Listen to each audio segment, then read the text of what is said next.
Before I introduce Amber here, I'll make her nervous just a little bit longer. Let's see, I forget what the presentation's name is. Oh, the Harvey Girls Multiple Cultural Workforce. But it's a presentation by, and I'm not sure whether it's Michelin or Michelin, Chance Ray. She's a professor at Kansas State University. And she's going to speak about the fact that Fred Harvey Company hired recent immigrants to work in their famous Harvey House restaurants. They recruited them. Eventually, it says here that African-American women became part of the workforce, and during World War II, American Indians and Mexican Americans were hired as well. And this presentation explores the job duties and working conditions of Harvey girls from 1876 to the early 1950s. Many of you know that we used to have a Harvey House down on the south end of Wellington, and unfortunately, it's gone. It was a beautiful old building. And let's see, I think it was Margaret. I know who our next May speaker. Yeah. Is something wrong? No. Oh, okay. Well, and another thing I need to mention too is that the Kansas Humanity Council has given us a $300 grant to pay for the speaker to come. So we're grateful to them for that. And in May, I think it was Margaret that gave me the name of the man that spoke at the DAR. Was it you? Yes. He is going to try to come and speak in May. Oh, great. He was a great speaker. He said he was, and he sounds really nice on the phone. She doesn't have that written down. I forgot to write it down. I forgot to bring it. I am very sorry. Who was it? Was it Olmsted? Justin Olmsted? Was it Justin Olmsted? That sounds like it. I think so. He's from OSU. Yeah, he lives in Winfield, but he drives down to Edmond, Oklahoma to teach 3 days a week. Yeah, he's a professor down there, a teacher down there at the college. And he's going to, I think he's spoke about World War I, was it? He's got some other topics, so we're going to discuss that. I saw the article in the paper, and it crossed my mind. Yeah, she gave me that, and he'd love to come speak. He's going to be in England right before he comes to talk to us. So, Maybe we ought to talk about England. well, I'll ask you. Whatever we talked about, it'll be good though, because he was the Yeah. running market. He teaches for a couple of weeks in England. Okay, there's flyers, there's notes. You Belle Plain ladies, did you get the printer to print after I left, Susie? Okay. We tried to print extra for you guys to take home and put around up there. Oh, okay. And anybody else that wants to take and put them up where they live, that'd be awesome. So, and Susie printed those for me, because I keep forgetting how to work that thing down there. Okay, Amber, are you ready? I first was lucky enough to meet Amber Countryman Smits when she was studying journalism at Cali Community College with my daughter. They became friends over there, and we talked to her off and on over the last few years, and I'm glad she now lives in Wellington. Since graduating from Cali with an associate's degree in journalism, Amber has worked for the Anthony Republican, the Wellington Daily News, and is now writing for the Sumner County online news website, sumnernewscow.com. Give Tracy your black hair. Amber moved to Drury at the age of 7, and the stories she's talked about begin to fascinate her, and I think they'll fascinate you too. You're going to have to find out whether that guy's buried in that, in the cement or not. So she's been collecting stories and photographs for several years, and she's working on putting those in a book. So if you have stories and photographs, be sure and get with Amber after the program. Let's all welcome Amber as she presents the history of the day. Thank you.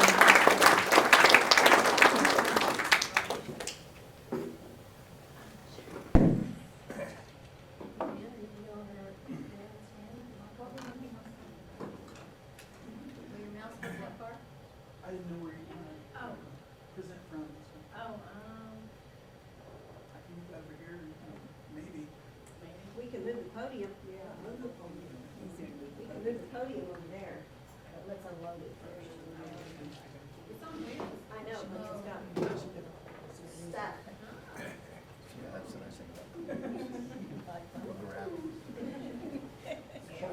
Saw that. That was a good look. It's true. All right, Amber.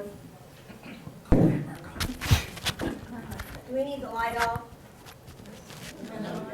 It's okay? Can you hear me? Okay. I'll turn it up if Okay. you You'll have to talk. I'm Amber Countryman Schmitz. I moved to Drury when I was 7 years old, and I really love the town, and I've always been fascinated by its history. And I've always wanted to write a book about its history. One of these days I'll get it done. And I just kind of want to share a little bit about Drury's history with you.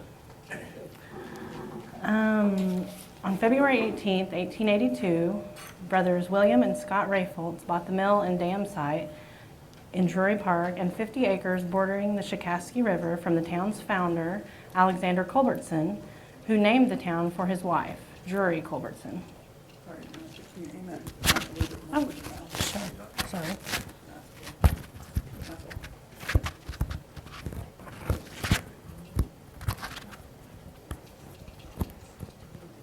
Is that better? That better? Okay. That's better. Okay. Some of us have older ears and it's hard to hear. So. The Rayfolds brothers came to Kansas with their mother as pioneers in a covered wagon from Marion, Indiana, and settled in the little community between South Haven and Caldwell. The dam was built to provide water for the mill, and no mortar was used. Stones were placed so that water from the river wedged them together tighter until it was almost solid rock. Native limestone from a quarry 16 miles from the site was used and was hauled by teams of oxen. Men were paid $2.50 per day with a team of oxen. Men working on the dam and mill were paid $1.25 per day. The mill was placed on the high bank of the river, and by early 1883, construction was complete and the machinery was installed on the Rayfolds water power roller mill, and remained there until a fire in 1953 destroyed the top 2 floors, which were made of wood. The bottom floor was built out of limestone. Men went in to smoke out bees to collect honey and left a smoldering rag which caught the mill on fire. The mill ground wheat, corn, rye, and any type of grain into flour. Uncle Billy Rayfolds, as he was known, gave pioneers flour with the promise they would pay when they could, and eventually every bill was paid in full. By 1916, the mill had stopped grinding wheat, but was still used to power electricity for the park, which had become a destination area for many families. There's another picture of the mill, and there's the mill on fire. What year did it burn? 1953. Men went in to smoke out bees to collect their honey, and they left a smoldering rag and caused the fire. The Southwestern Railroad was incorporated in Kansas on December 28, 1886. It was operated by the St. Louis, Kansas and Southwestern Railroad Company from January 9, 1899 until October 25, 1901.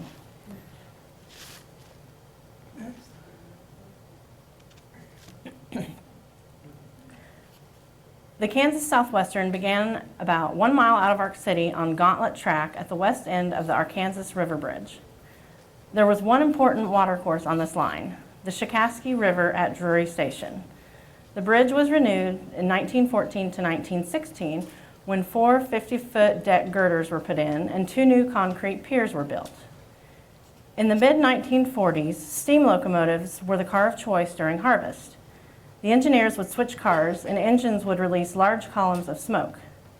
After harvest traffic, the Doodlebug was used, which was a diesel engine and railroad car all in one. It had a space for mail, small cargo, and passengers. People used to ride the train from Drury to Caldwell, Bluff City, Anthony, and Harper. It was a major source of entertainment for the children, who would climb on top of the cars parked on the siding and runway and jump from car to car. It was also a pastime for the children to walk on the railroad bridge. There was usually only one train a day, but occasionally there would be more than one. The railroad closed in the early 1960s, and area property owners had the option to purchase railroad property. In doing so, property owners were given a railroad map showing what Drury would have looked like if it was expanded to be a bigger town. There's what's left of the railroad tracks today. There's a view of the railroad bridge. Drury Grade School, District Number 185, was your typical white one-room schoolhouse that would have been seen dotting the corner sections of Kansas. Most country teachers were scarcely older than their students and had to be janitor, musician, philosopher, player, professor, and poet for less than $50 a month. By 1945, the school had electricity but still had outhouse toilets and a coal pot-bellied stove for heat in the winter.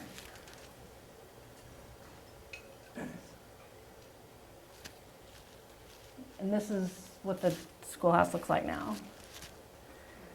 A typical day of school began when the bell rang at 9 a.m. and the day ended at 4 p.m.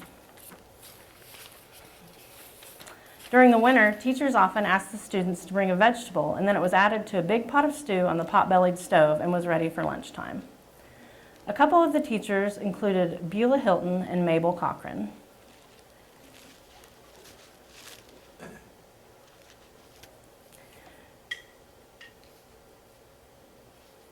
In 1898, the Drury Community Church was built to serve the needs of the community. At that time, the religious center for the residents was South Haven, which was 5 miles away. As the river crossing toward Caldwell was impassable most of the time, especially during high water, and a bridge hadn't been built yet. On August 25, 1898, a charter was applied for. And on September 27th of that same year, a charter was issued to a private religious corporation to be named the Drury Methodist Episcopal Church for 99 years. Reverend Jess Sankey was the longest standing pastor there, 22 years. He baptized several church members in the waters of the Shikaski River. And there is a picture of Beulah Hilton inside the church. There's a Sunday school class outside the church. The church doors were closed in the 50s and the building was sold to a private individual. Eventually, Jess Eckel owned the property and tore the building down and used the lumber to build a cabin. Carlson Ranch, which was owned by Phil and Leela Carlson, was home of a broom cornfield a half-mile north of Drury. During the Depression, Phil Carlson converted a large chicken farm into a factory where broom corn was produced on 200 to 300 acres of land along the river that was eventually made into brooms. During broom corn harvest and later during broom making season, 40 to 50 men were employed. A large kitchen provided breakfast, dinner, and supper to employees who did not live in the area, and the barn loft was used as a dormitory for workers. When brooms were not made at the ranch, broom corn was taken to Hill Factory in Wellington. There's another Sunday school class. And that's people being baptized in the river. Drury Park was considered a pleasure ground for people in the late 1890s when people would come to relax in the evenings and on the weekends. An iron bridge was built across the Shikaski River so that access was made available to the park. After 1910, trips, excursions, and camping to Drury Dam increased, and eventually Drury became a large recreational center. Since the mill stopped grinding wheat in 1916, it was still used to power electricity for the park. Guy Darling, a promoter, came to Drury with the idea to build a 3-story, 46-room hotel in the park. Brochures telling about the project were distributed and stocks were sold for $10 each. By this time, $20,000 had already been spent to beautify the spot. This is what the lobby of the hotel looked like. This is a brochure advertising Drury Park. And these are cabins that were built in the park. And that's the dance pavilion. And this is some more cabins. And this is the old iron bridge. Is it still there? No, it washed away and they rebuilt a concrete bridge.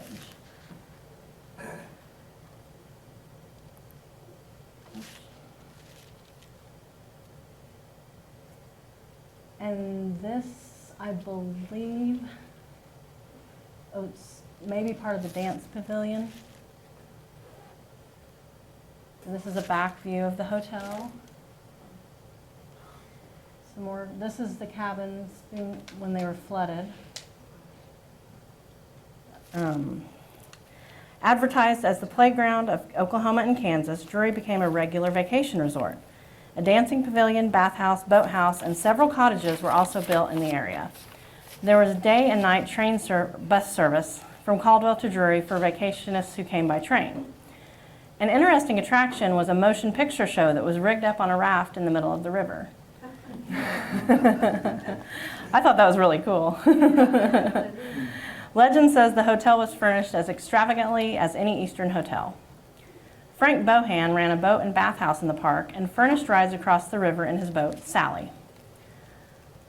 On June 9th, 1923, okay, that's another view of the hotel. And there's some children playing in the park. And on June 9th, 1923, it rained so hard that waters rose to 21 feet. The hotel was twisted to pieces and floated down the river. Houses, cabins, bridges, including the iron bridge, were destroyed. Livestock drowned and crops were completely swamped.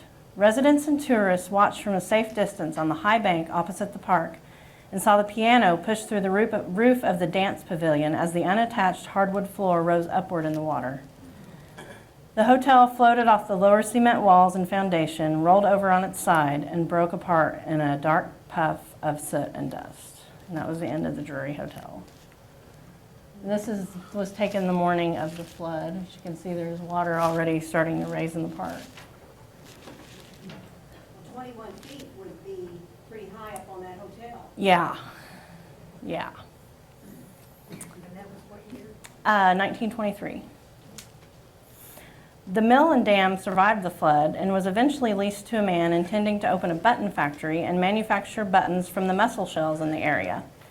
The shells were collected but sold to a factory in a nearby city, and no buttons were ever made in the old mill. On January 25, 1946, Cecil and Maxine Mitchell moved to Drury from Leon, Kansas, with their two young sons, Dennis and Thomas, to operate the grocery store. This is Cecil and Maxine in front of the grocery store. They paid $15 a month for 18 months to Phil and Leela Carlson, who also owned the nearby broom cornfield, and then purchased the building. They first lived in a little two-room cabin next to the store before purchasing a home across from the church where Maxine lived until moving into skilled nursing at the hospital. And she's 94 years old and still alive and still sharp as a tack. She's here in Wellington at the skilled nursing in the hospital, sorry. Yeah, Mitchell, Maxine Mitchell. She's always been like another grandma to me, so special lady. The Mitchells purchased milk from a local dairy farmer, Bob Kern, and fresh eggs from local farmers as well. Fresh fish was purchased from local fishermen. People would come from all over to get fresh butchered meat from Mitch, as he was known to everyone. And he passed away about 15 years ago. And this is the two-room cabin that they lived in at first, where Agnes Kern Hale was actually born. And Agnes lived there most of her entire life. And whoops, I'm sorry. This is Cecil Mitchell and one of the local boys. And this is Dennis Mitchell and a local girl in front of the store. This is a view from inside the store. There's another view from inside the store. This is Delbert McMillan, a local farmer that they purchased fresh eggs from. That's Cecil and Maxine Mitchell and their 60th wedding anniversary. And this is the house that they lived in. It's still standing? Yes, yes. No one in it. Yes, actually, a family just purchased it recently. I don't know their names. Zach Crenshaw. Zeke Crenshaw from South Haven, I believe. Yeah, okay. There's some local boys at a birthday party. Okay. During the Christmas season, they would order 30 or more different varieties of bulk holiday candy, such as peanut clusters, chocolate peanuts, peanut brittle, orange slices, and sell it by the pound. They had it displayed under saran wrap, and they didn't mind if kids snuck a piece or two every now and then. My mom remembers that. They had a pot-bellied stove in the store, and the grocery store was a place to hang out and gossip. And this is Jess and Anna Eckel. They were residents there. And this is Agnes Kern Hale. And Agnes Kern Hale was born and raised in Drury and lived there, I believe, all of her life. Her family owned the hotel, and she told many stories to me of her mother, Bessie Kern, working at the restaurant there when she was a little girl.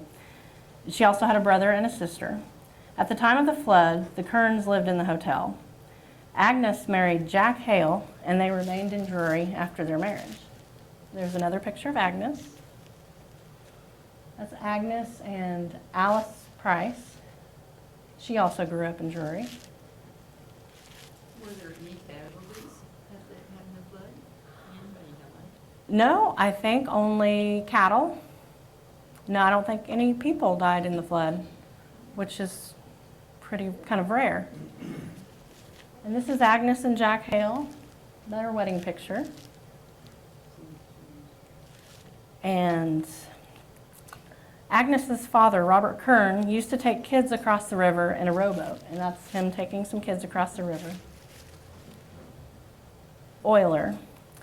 They owned kind of what you would call a gas station now. It was a gas station, and they also sold small food items and pop and beer and things like that.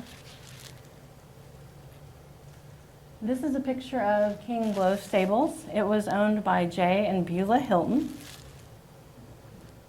And this is the Hilton home.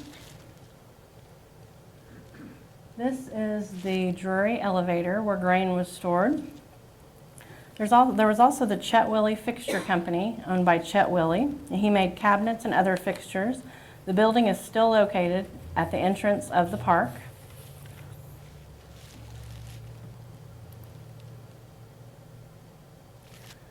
Okay. In the early 70s, the movie Americana was filmed in Drury. There we go. With actors who grew to be pretty famous, David Carradine and Barbara Hershey. They had a baby, Free, who was always naked. They didn't even put diapers on him. The movie was about an ex-army soldier, Carradine, who walks into town and decides to fix up an old carousel for free.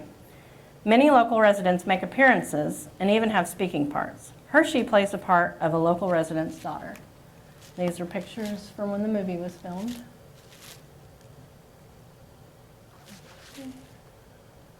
Sorry, I've got to backtrack here. Okay. When was that movie made? I want to say 1973, possibly. Early 70s. Yeah, early 70s. I think 74, 75. That might be right. Well, we got nuts one night, my husband and I, and we drugged Jared, and he was like 6 months old. And he was born in 74, so we Okay. went down and we saw David Carradine Oh, in the cool. restaurant. So we, Cool. we thought that was kind of cool. That's pretty cool. It was. What was it called, Americana? Americana, yes, Very hard to find that movie if you don't it is. know anybody that has a copy. You can't, it's really not. I have a available. copy. Okay, urban legends. This is my favorite part of this presentation. There was a man named Mr. Austin, I don't know his first name, who the elderly residents told me this story growing up. He owned a grocery store in Drury, probably in the teens, 20s. And at the time, the new Drury Bridge was being poured. The concrete was being poured for it. And the workers, I've heard, were of questionable character. And one night, the same night that the concrete pillars were being poured, Mr. Austin disappeared. No one ever heard from him again. His family didn't hear from him again. And everyone thinks that and the next day, the concrete workers were seen minding his store. So there's always been an urban legend that the workers threw Mr. Austin into the concrete as it was curing. I've always hoped it was true. So he's in one of those pillars. Yes, he's in one of those pillars. Then there was another story that I heard from the elderly residents when I was growing up about a man who owned a cabin in the woods. It was called Sunset Lodge, and he had a hired hand, and the hired hand asked for a raise, and the man told him, no, I can't afford to do that right now. So legend says that the hired hand came when he was sleeping and raised an axe over his head. And supposedly, all the animals in Drury went crazy because he let out such a blood-curdling scream. But I don't know the outcome of the story or if it's even true. That's just something that I was always told.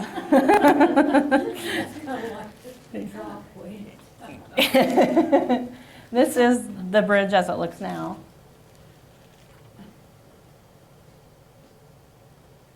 And growing up in Drury, I can remember sitting on the front porch watching the wheat trucks and the semis take their grain to the elevator, and one man told me I should open up a lemonade stand because I sure would make a killing. And I can remember making my own little wheat truck out of my wagon and throwing wheat in it. And one of my favorite things to do, as I was the only child in Drury, was to just go visit with the elderly residents and listen to their stories. And I loved growing up there, and I still love visiting there. So, does anybody have any questions? No, I live in Wellington now. Oh, and I'm the daughter of Tom and Nancy Countryman. Those are my parents right there. But your parents live in Drury. Yes, they still live in Drury. Did they not have motorboats on the river at one time?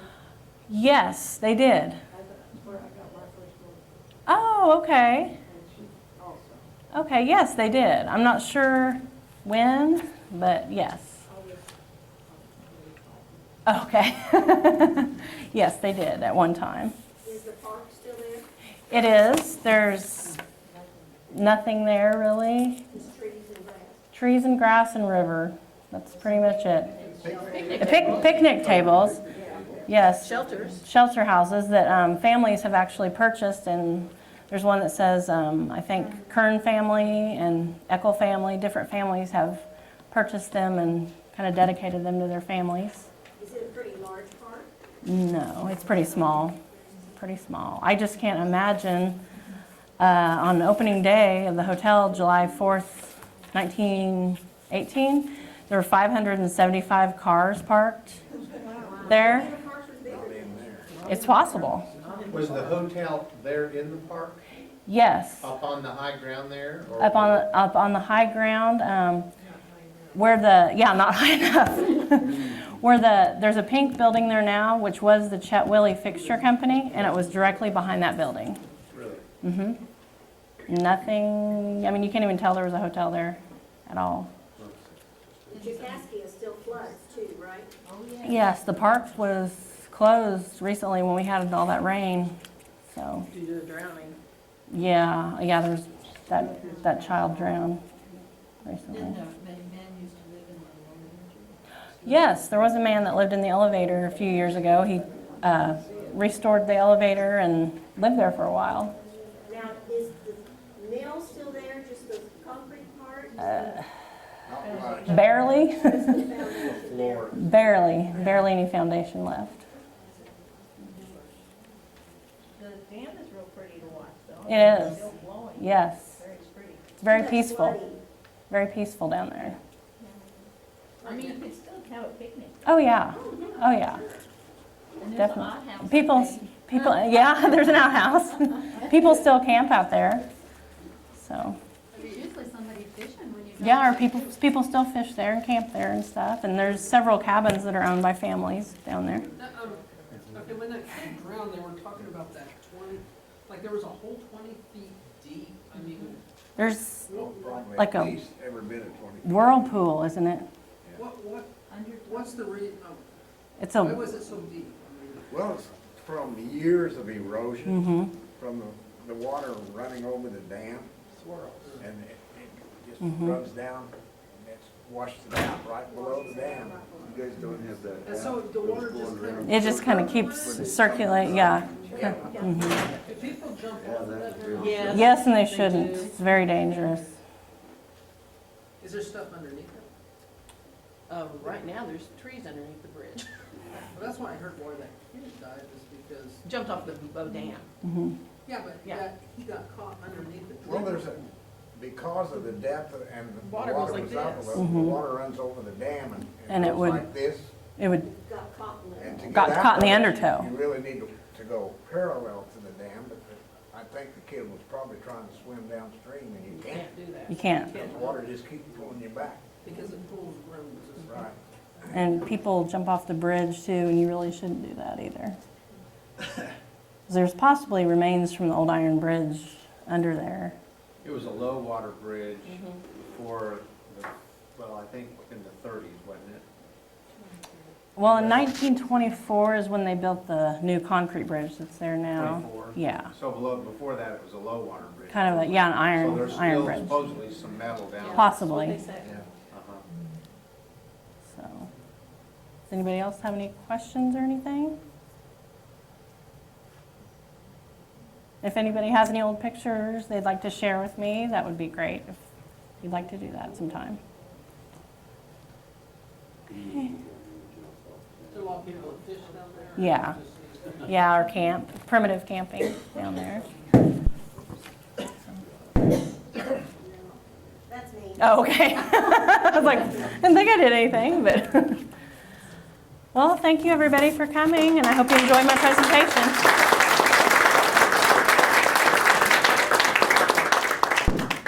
So when's your book coming out? Um, What's your projection? Hopefully I'll still be alive. yeah. Mom and Dad aren't holding their breath. Hold her breath. She lost a lot of her files. Because unfortunately, technology has changed, and Jared said he would try to help me see if I can get some of the pictures off of the zip disks, but they don't even, zip drives don't exist really anymore. So hopefully I can recover a lot of my pictures, or ask people to give me the pictures again and scan them and save them 100 times in several different places. And then finding a publisher, of course. So.